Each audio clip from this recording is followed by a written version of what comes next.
The Vortak Armada had dominated the Andromeda Spiral for over 3 millennia. Their crystalline ships, each the size of a small moon, carved through space with weapons that could shatter planets. No species had ever stood against them and survived. The galaxy's most advanced civilizations either bent the knee or became cosmic dust. Commander Elena Rodriguez stood on the bridge of the UES Prometheus, humanity's first and only interstellar warship. The vessel was a fraction of the size of the smallest Vortak destroyer, yet it carried something the galaxy had never seen before: human ingenuity born from centuries of warfare on a single, unforgiving world. "Contact established, Commander," reported Lieutenant Marcus Thompson from his station. "The Vortak flagship is demanding our immediate surrender." Elena's weathered face remained impassive. At 53, she had fought in the water wars of 2387 and survived the siege of New Geneva. Earth's bloody history had forged commanders like her, tacticians who understood that victory often came not from superior firepower, but from exploiting the enemy's assumptions. "Tell them we'll consider their terms," she replied calmly, "and begin charging the Newton drive." The bridge crew exchanged glances. The Newton drive was humanity's most closely guarded secret, a weapon based on principles that the galaxy's elder races had deemed impossible. While other civilizations had focused on energy weapons and particle beams, humanity had taken a different path, one inspired by the simple physics of a falling apple. On the view screen, the Vortak fleet materialized from hyperspace. 47 massive vessels, their surfaces gleaming with an otherworldly blue radiance. The flagship alone could have housed Earth's entire population.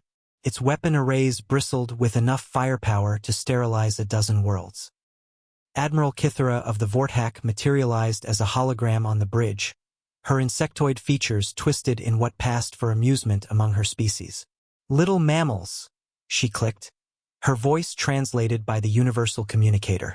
"Your pathetic ship is impressive for such a primitive race, but you face the might of the Vortak Empire.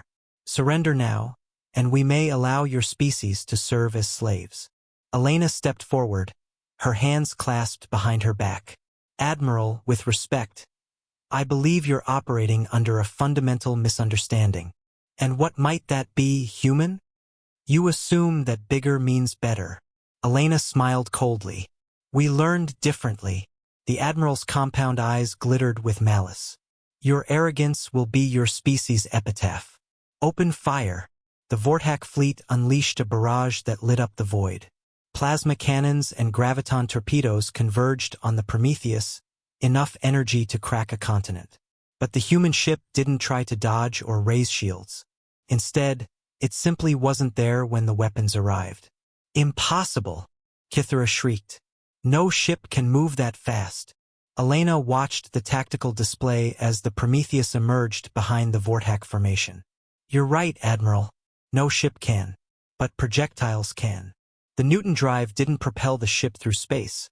It folded space around a specially designed projectile, accelerating it to 98% the speed of light in a controlled gravitational collapse. The Prometheus hadn't moved. It had become a bullet fired by the universe itself. The flagship's shields, designed to repel energy weapons, offered no resistance to the kinetic impact. The Prometheus punched through the massive vessel like a needle through paper, its reinforced hull emerging from the other side as the Vortak command ship exploded in a cascade of brilliant fire. "Target the next vessel," Elena ordered, her voice steady as death. "Show them what 3 billion years of evolution under a high-gravity world produces." One by one, the galaxy's mightiest fell. The Vortak ships, for all their technological superiority, couldn't adapt to humanity's brutal simplicity. They had built weapons of incredible complexity. Humans had weaponized momentum itself. When the last Vortak destroyer crumbled into debris, Elena opened a channel to the surviving escape pods. "This is Commander Rodriguez of the United Earthship Prometheus. Your empire's reign of terror ends today. Spread the word across the galaxy. Humanity has arrived, and we remember every civilization you've enslaved." As the Prometheus set course for the Vortak homeworld, Elena allowed herself a grim smile. The galaxy would learn what Earth's children had always known. Sometimes the smallest predator has the sharpest teeth.